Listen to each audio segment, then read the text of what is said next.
अस्सलाम वालेकुम नाजरीन, आप देख रहे हैं क्वेश्चन टीवी और मैं हूं आपके साथ महविश। नाज़रीन, अगर मौजूदा एजुकेशन पॉलिसीज और स्कीम्स से बात करें तो कई टाइम से ऐसा हो रहा था, कुछ महीनों से, कि कुछ ऐसे डिसीजंस हो आ रहे थे एजुकेशन के रिगार्डिंग या रिजल्ट्स या अगर बात करें सेशन की, एग्जाम सेशंस की, वो भी कुछ बार ऐसा हुआ जब लास्ट टाइम जो एग्जाम सेशंस है वो मार्च में रखे गए। नाज़रीन, अभी इन्हीं एजुकेशन पॉलिसीज के रिलेटेड हम यहाँ पर यानी कि मोहम्मद रूफ साहब से बात करेंगे। सबसे पहले हम इनका हमारे चैनल पे खैर मकदम करते हैं। अस्सलाम वालेकुम। शुक्रिया मैडम। वालेकुम सलाम।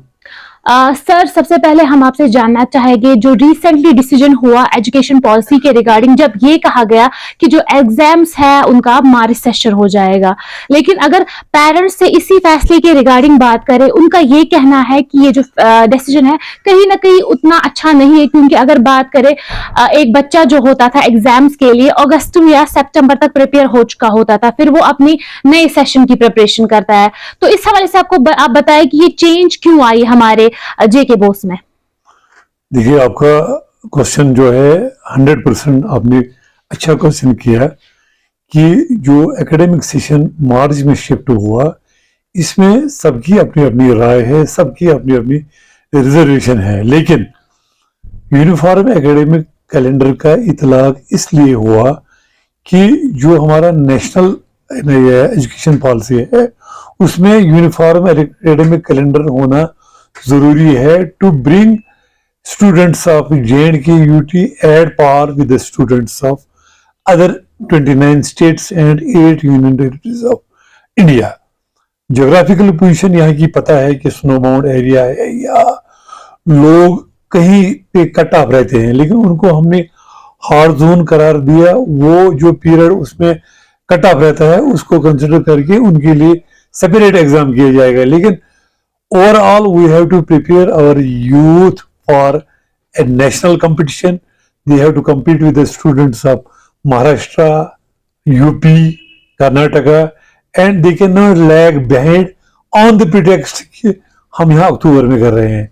ये इससे पहले when I was a student in 86 उस टाइम भी ये शिफ्ट हुआ था, मार्च सीजन किया गया था, लेकिन फिर वापस अक्टूबर में किया। लेकिन तब की बात एक है, now we are in an advanced stage, हम कंप्यूटर एज में हैं। आज अगर बच्चे को आप स्कूल नहीं भेजेंगे तो ऑन गूगल और इंटरनेट ही can have studies at home. अब वो जमाना गया इग्नोरेंस का। We are enlightened in the modern age, in the computer age, and we can not see our youth far behind from the national in scene. अब हमके बच्चे IAS करते हैं, KS करते हैं, IPS करते हैं, डॉक्टर, इंजीनियर, इवन स्पेस में हमारे लोग चले गए हैं। तो we have to be commensurate with the national education policy, जो ये चाहती है कि एक बच्चे को सिर्फ आप तालीम मत दे दो कि वो एग्जाम पास करे और सिलेबस कवर करे तो निकल गया। No, we have to prepare him for a big struggle, for a big competition, और उनको एक्टिविटी बेस्ड एजुकेशन देनी है। उनको दिखाना है कि ये पेन है, ये कंप्यूटर है, ये लेबोरेटरी है, ये जहाज है। उनको दिखाना है वो चीजें जो वो किताब में पढ़ते थे। तो इट इज नॉट ओनली कि 10 to 4 आप बच्चों को पढ़ा और छोड़ दो, एग्जाम वो पास करेगा। तब परसेंटेज होती थी 40%, 50%। यू सी की our students have 100% scoring in exams.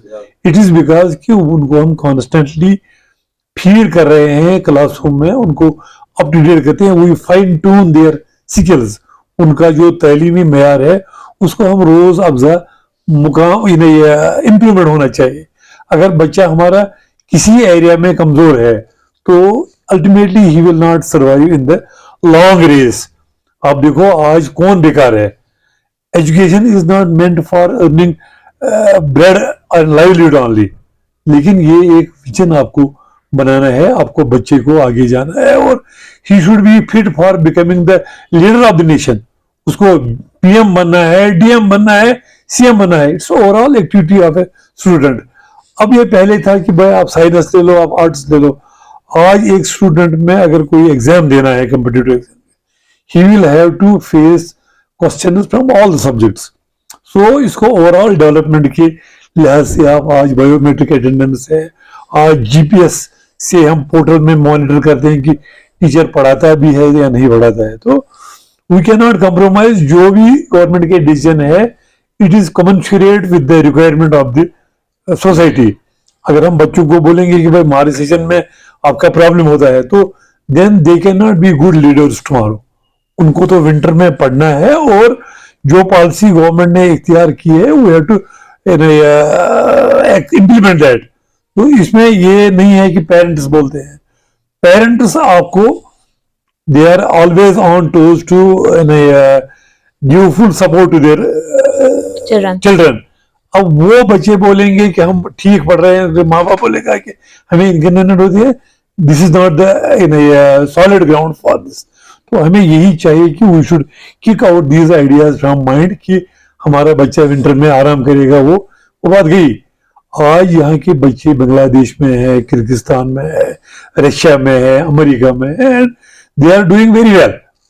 ये सपोर्ट जो पेरेंट्स का है it's a concern no doubt, but in the long run it is for the betterment of our own students. हम बीमार को अस्पताल में एडमिट क्यों करते हैं? उसकी सेहत इंप्रूव हो, उसको सही सीमा में लाए वापस, एडमिट वो इसीलिए हो रहा है। अगर किसी का ऑपरेशन होता है वो for the betterment of that patient होता है। तो ये आप बच्चों को कमजोर मत कीजिए, please cooperate and make parents feel comfortable. Sir, अगर बात करें कंपटीशन का दौर हर साइड से, अभी आपने भी कहा कि नेशनल कंपटीशन चल रहा है स्टूडेंट्स में एजुकेशन को रिलेटेड, लेकिन अगर कश्मीर की बात करें तो आपको पता ही है कि जब से यहाँ पर आर्टिकल भी टूटा, कहीं ना कहीं यहाँ पर जो कश्मीर है इकोनॉमी में पीछे जा रहा है। और अगर करें यहाँ की एजुकेशन की बात करें, उसी एजुकेशन पे हमें वो असर भी देखने को मिला, क्योंकि फिर स्कूल्स बहुत टाइम के लिए बंद रहे, फिर कोविड भी यहाँ पर आ, उससे सिलसिले में एजुकेशन पे भी असर पड़ा। लेकिन अगर हम यहाँ पर उन लोगों की बात करें लाइक मिडिल क्लास फैमिली होती है, उनके लिए नहीं आपको लगता कि कोई ऐसी स्कॉलरशिप हमें उनको प्रोवाइड करनी चाहिए, स्कीम्स? क्योंकि कुछ बच्चे अभी भी होते हैं, कुछ फैमिलीज ऐसी भी होती है जो 12th तक ही अपने बच्चे को पढ़ाती है, उसके बाद जो बच्चा होता है, या लड़की की बात करें, लड़के उनको कोई काम बोलते हैं करने के लिए क्योंकि वो उनको पढ़ा नहीं सकते आगे। इस हवाले से आपका क्या कहना है? देखिए मैडम, मैं आपको बताऊंगा कि जो जम्मू एंड कश्मीर यूटी है, सबसे बड़ा इंफ्रास्ट्रक्चर जो एजुकेशन का है वो गवर्नमेंट का है। We have 25,000 schools from primary, middle, higher secondary in J and K UT. 5,000 हमारे प्राइवेट स्कूल हैं। All are working together, uniting their heads and hands to give education to the students of our UT। हर साल हमारी लगभग 50,000 बच्चे जो हैं इन 20 डिस्ट्रिक्टों में वो मुकम्मल अपनी एजुकेशन करते हैं, चाहे ग्रेजुएशन करे, चाहे पोस्ट ग्रेजुएशन करे, चाहे नीट में अपियर हो जाए, लेकिन they become eligible for employment, for gainful employment, for engineering, for MBBS, even for आप देखो SSRB और PSC कितने पोस्ट्स निकालती हैं। इसमें वही बच्चे जाते हैं, those who are meritorious, those who are competitive, those who are efficient and able to face those exams, qualify those exams, come in competition and they become earning hand for their family. आप ये भी appreciate करो कि SSRB से या दूसरी agency जो regulatory agencies हैं वो हर साल यहाँ के ही बच्चों को एम्प्लॉयमेंट दे दिए। तो it is outcome of education department, because it is the only department which can bring you out of poverty। अगर आप 50,000 बच्चों को हम हर साल इन एजुकेशन डिपार्टमेंट से निकालकर डिग्री याफ्ता बनाकर नीट में, इंजीनियरिंग में ग्रेजुएशन करके या कोई भी डिग्री हासिल करके वो बच्चा PSC में या SSRB में, तो it is the result of education. वो अपना उनका टैलेंट है, अपनी स्किल है, अपनी काबिलियत है, अपने माँ बाप की दुआएं हैं, उनकी मेहनत है, लेकिन प्रोडक्ट तो एजुकेशन से ही ना उसका। We fine tune their skills, we make them eligible for any certain job. तो वो एक कंट्रीब्यूशन एजुकेशन की है। It is the only means to end the ignorance, to end the poverty. And अगर कोई तालीम याफ्ता है, कम से कम अगर वो ग्रेजुएट है, अगर उसको नौकरी नहीं मिलती है वो आपकी किस्मत है, लेकिन एक एजुकेटेड है उसको करना है 10 नफर काम 5 था हिसाब थे। लेकिन एजुकेशन ही एक सूरत है, एक रोड मैप है which will bring prosperity, which will and poverty, visual and ignorance. अगर हम इसको डाउन साइज करेंगे या इसकी कंट्रीब्यूशन को ना माने, फिर तो we can create only labours, हम तो लेबर्स बना सकते हैं ना, या बेरोजगारों का एक फोर्स बनाएंगे। कम से कम अगर यहाँ का ग्रेजुएट अगर वो लेबर ही है लेकिन तालीम याफ्ता लेबर है, तो education should not be constitute as कि ये सिर्फ आपको पैसे कमाने का जरिया है, लेकिन you have lot of chances to become a teacher, to become a clerk, bank manager, police officer. लेकिन सोर्स तो ये है कि आपकी डिग्री हासिल होती है जब आप अपनी काबिलियत पे, अपनी मेहनत पे, अपनी लगन पे, अपने पेरेंट्स की दुआओं से और हमारे टीचर्स की मुसलसल मेहनत से। हमारे टीचर जो हैं अराउंड द क्लॉक या अराउंड द ईयर वो पढ़ाते ही रहते हैं। वो 30 साल 35 साल सर्विस कैरियर में रहते हैं। They are real actors, they are real artists. उनको घर में पढ़कर पढ़ाकर फिर वो क्लास में लेसन देते हैं।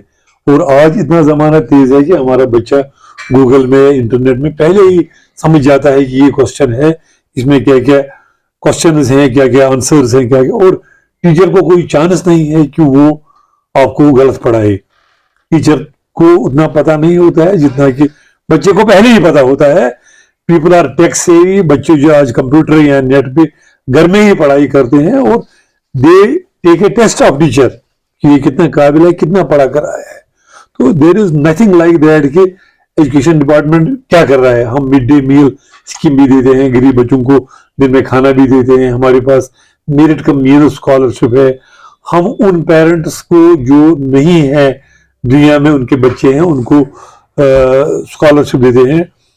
ऑर्फनज या उनको 5-5 हजार रुपए अकाउंट में डालते हैं। उनके लिए वर्दियां, किताबें, हमारी तलाश उनको अप्लाई करने के लिए उन सब उनका चीजों का उनका क्या उनका प्रोसेस रहता है? उनका बाज़ाब्ता जो हमारे जडियो हैं, जो उनके हेड्स ऑफ इंस्टीट्यूशन है, जो विलेज लेवल कमेटी है, उनको बाज़ाब्ता and there is no hanky panky at all, they are only on merit. क्योंकि कोई ये तो नहीं बताएगा ना कि मेरे माँ बाप नहीं है, जो तो नहीं ना बोलेगा।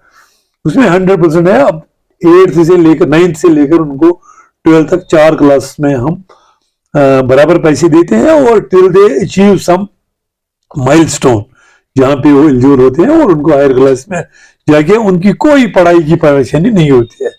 दूसरी हमारी स्कीम है तलाश में हम आइडेंटिफाई करते हैं कि जो ड्रॉप आउट्स हैं, जो स्कूल छोड़ के कहीं दरबदरी में लगे हैं या खुदा न खासा ड्रग्स या और कोई मंशियात में लगे हैं, तो उनको वापस रिहेबिलिटेशन प्लान में उनको बाज़ाब्ता वापस लाते हैं।